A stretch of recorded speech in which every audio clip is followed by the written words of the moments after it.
Hello friends, I am Ankur Shukla, you watching विज्ञान chemistry का। आज की इस वीडियो का मैं केमिस्ट्री का एक और चैप्टर लेके आया है जिसका नाम है कार्बन एंड इट्स एलोट्रॉप। ठीक है, कार्बन एंड इट्स एलोट्रॉप ये भी चैप्टर इंडियन एग्जामिनेशन के लिए बहुत इंपॉर्टेंट है। तो चलिए जानते हैं इस चैप्टर की क्या क्या इंपॉर्टेंस है। कम से कम हर बार इंडियन एग्जामिनेशन में इससे कम से कम 2 से 3 क्वेश्चन पूछे जाते हैं। ठीक है, तो चलिए इस चैप्टर में क्या क्या पढ़ना है, कौन कौन सी चीजें इंपॉर्टेंट है, आइए चलिए जानते हैं।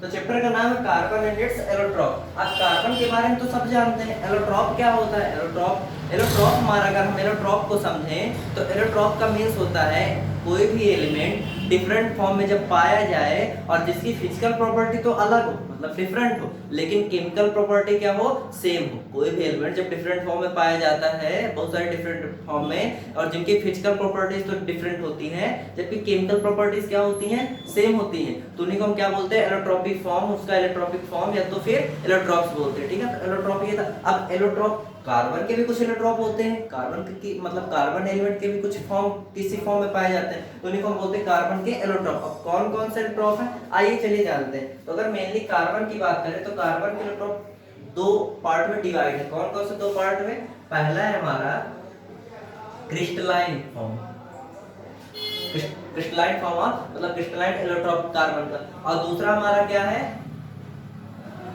एमॉर्फस। ठीक है, पहला हो गया क्रिस्टलाइन, दूसरा हो गया हमारा एमॉर्फस। अब क्रिस्टलाइन क्या है, एमॉर्फस क्या है, इसको भी जानते हैं। क्रिस्टलाइन में मेनली बात करें तो हमारे 3 एलोट्रॉप आते हैं कार्बन के। कौन कौन से, पहला है हमारा डायमंड, दूसरा है हमारा ग्रेफाइट, और तीसरा है हमारा बकमिस्टर फ्लोरेंस। ठीक है, किसमें, क्रिस्टलाइन वाले फॉर्म में। और अगर एमॉर्फस की बात करें तो एमॉर्फस में हमारा आता है कोल, ये भी क्या है, कार्बन का एलोट्रॉप है। ठीक है, तो आज की इस वीडियो पे हम डायमंड और ग्रेफाइट के बारे में बहुत अच्छे से जानेंगे। बाकी अगले लेक्चर, अगली वीडियो में हम बकमिस्टर फ्लोरेंस और इसके कोल के बारे में भी जानेंगे। ठीक है, तो आज की वीडियो में चलिए जानते हैं डायमंड के बारे में हमें क्या क्या पढ़ना है, ग्रेफाइट में क्या क्या पढ़ना है, कौन कौन सी चीजें इंपॉर्टेंट है, चलिए जानते हैं। ठीक है, ये रही डायमंड कुछ प्रॉपर्टीज। ये प्रॉपर्टीज ऐसी प्रॉपर्टीज हैं कि अगर आप इनको पढ़ लेंगे तो इस चैप्टर में जो भी क्वेश्चन आते हैं इंडियन एग्जामिनेशन से, यहीं से आते हैं। इसको आप एक बार पढ़ लीजिएगा, फिर मुझे बताइएगा। आपके एक भी क्वेश्चन अगर वहां फंस जाए, गलत हो जाए, तो फिर बताइएगा। ठीक है, तो डायमंड की कौन कौन सी प्रॉपर्टीज है, एक एक करके पढ़ते हैं। तो जो हमारी पहली प्रॉपर्टीज है डायमंड की, वो कह रहा है it is the purest form of carbon which is found in crystalline form. पिछले वीडियो में शिकायत आई थी कि जो वर्ड है बहुत छोटे छोटे हैं, इसलिए मैं वर्ड को बोल देता हूँ, आपको दिक्कत ना हो, आप रफ कॉपी लेके रखिए, जब मैं बोला करूँ तो आप उसको नोट करते चलिए। ठीक है,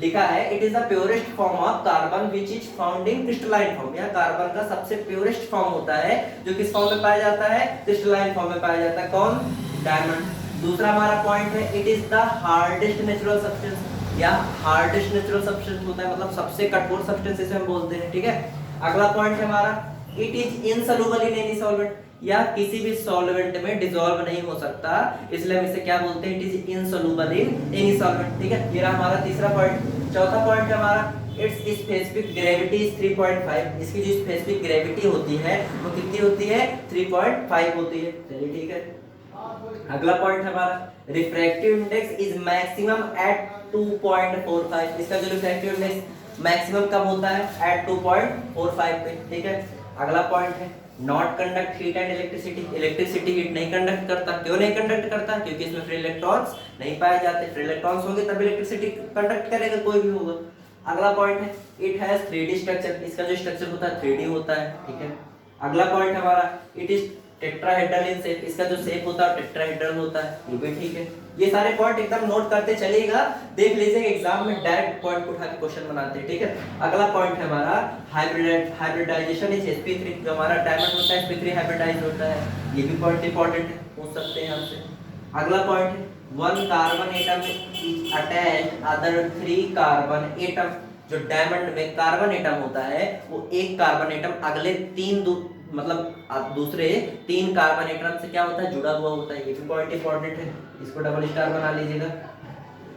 अगला पॉइंट है shining of diamond is due to TIR। TIR means total internal reflection, इसको भी डबल स्टार बना लीजिएगा।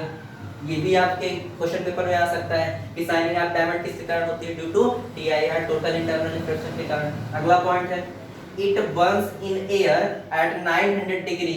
अगर हम इसको एयर में बर्न करते हैं, बर्न मतलब जलाते हैं किसी डायमंड को एट 900 डिग्री सेल्सियस, तो ये हमें क्या देता है, CO2 देता है। ये भी पॉइंट इंपॉर्टेंट है, ठीक है। तो सारे पॉइंट जितने मैंने बताया सब बहुत इंपॉर्टेंट पॉइंट लेके आया हूँ, इन सब पॉइंट को नोट करके अच्छे से पढ़ लीजिएगा, ठीक है। अब हम पढ़ेंगे इसके यूजेस, डायमंड के क्या क्या यूजेस है। तो जो हमारा पहला यूज है, used in making jewellery. Diamond हमारा ज्वेलरी बनाने में यूज होता है, सबको पता है, आभूषण ज्वेलरी। दूसरा पॉइंट है use for cutting hand tool, जो कटिंग करने के जो हैंड टूल बनते हैं उसमें भी इसका यूज होता है, ठीक है। अगला पॉइंट है for drawing thin wire diamond dies are use, मतलब थिन वायर को ड्रॉ करने के लिए डायमंड के डाइस का भी यूज होता है, ठीक है। ये थे हमारे डायमंड के यूज और पड़े डायमंड की प्रॉपर्टी। अब हम जानेंगे ग्रेफाइट के बारे में कि किसकी प्रॉपर्टी और इसके यूजेस। तो जो हमारा ग्रेफाइट का पहला पॉइंट है वो है ये, it is also called black lead. इसे हम ब्लैक लीड भी कहते हैं, किसे कहते हैं, ग्रेफाइट को। अगला पॉइंट है हमारा it is widely available in nature, या नेचर में आराम से वाइडली मतलब बहुत ज्यादा पाया जाता है, ठीक है। अगला पॉइंट हमारा इट्स शेप इज हेक्सागोनल, इसका जो शेप होता है हेक्सागोनल होता है। डायमंड का क्या होता था, टेट्राहेड्रल, इसका क्या है, हेक्सागोनल। ये सब चीजें याद रखिएगा, ठीक है। अगला पॉइंट है इट इज वेरी सॉफ्ट, ये बहुत सॉफ्ट होता है, जबकि डायमंड हमारा बहुत हार्ड माना जाता है।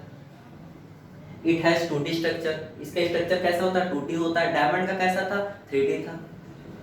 हाइब्रिडाइजेशन इज sp2, हाइब्रिडाइज कैसे होता है, sp2 हाइब्रिडाइज होता है, जबकि डायमंड हमारा sp3 हाइब्रिडाइज था, ठीक है। अगला पॉइंट है इट कंडक्ट इलेक्ट्रिसिटी, या कंडक्ट करता है इलेक्ट्रिसिटी कौन, डायमंड। क्यों, क्योंकि इसमें क्या होते हैं, फ्री इलेक्ट्रॉन्स होते हैं, और हम जानते हैं फ्री इलेक्ट्रॉन्स होते हैं तो वहां पे इलेक्ट्रिसिटी फ्लो होती है और वो इलेक्ट्रिसिटी कंडक्ट करता है। अगला पॉइंट है one carbon atom is attached with other 2 carbon atom. एक कार्बन एटम इसमें दूसरे 2 कार्बन एटमों से क्या होता है, जुड़ा होता है। उसमें 3 से जुड़ा होता था, यहाँ पे 2 कार्बन एटमों से जुड़ा होता है। इट्स स्पेसिफिक ग्रेविटी 2 से 3, मतलब 2 से 3, इसकी जो स्पेसिफिक ग्रेविटी होती है 2 से 3 के लगभग होती है। अगला पॉइंट है Burns in air eight 700 to 800 degree Celsius gives CO2। उसको जब हम 900 में बर्न करते थे तब CO2 देता था, और इसको जब हम 700 से लेके 800 डिग्री सेल्सियस में बर्न करते हैं तब क्या देता है, CO2 देता है। चलिए ठीक है, अब हम पढ़ेंगे इसके भी यूजेस। इसके क्या क्या यूज है। पहला है हमारा used in making pencil lead, पहला तो सबको पता है पेंसिल की जो नोक होती है लीड उसमें यूज होता है। दूसरा हमारा यूज्ड एज लुब्रिकेंट, लुब्रिकेंट में यूज होता है, लुब्रिकेंट फ्रिक्शन वगैरह को कम करने के लिए होता है। अगला पॉइंट है हमारा used in nuclear reactor as moderator, nuclear reactor में यूज होता है मॉडरेटर के रूप में। ये पॉइंट बहुत इंपॉर्टेंट है, स्टार इसको डबल स्टार बना लीजिएगा। अगला point used in electrode making, electrode बनाने में भी इसका यूज होता है, ये भी बहुत इंपॉर्टेंट है। तो इस वीडियो में मैंने डायमंड की प्रॉपर्टी बताई, उसके यूज बताए, ग्रेफाइट की प्रॉपर्टी उसके यूज बताए। इन सब प्रॉपर्टी और यूज को अगर आप डायमंड और ग्रेफाइट में पढ़ लेंगे तो डायमंड और ग्रेफाइट में आपकी कोई क्वेरी नहीं रह जाएगी, ठीक है। अगर आज की वीडियो में बस इतना ही, अगली लेक्चर में मैं बकमिस्टर फ्लोरेंस और कोल के बारे में भी बात करूंगा। अगर आज की वीडियो आपको मेरी पसंद आई हो तो प्लीज वीडियो को लाइक करिए, ज्यादा से ज्यादा इसे शेयर करिए, और चैनल पे अगर आप नए हो तो चैनल को सब्सक्राइब करना मत भूलिएगा, और बेल आइकन का बटन जरूर दबा दीजिएगा जिससे मेरी हर अगले वीडियो की नोटिफिकेशन आपको मिल सके, ठीक है। तब तक के लिए जय हिंद, जय Bharat, thank you, have a nice day.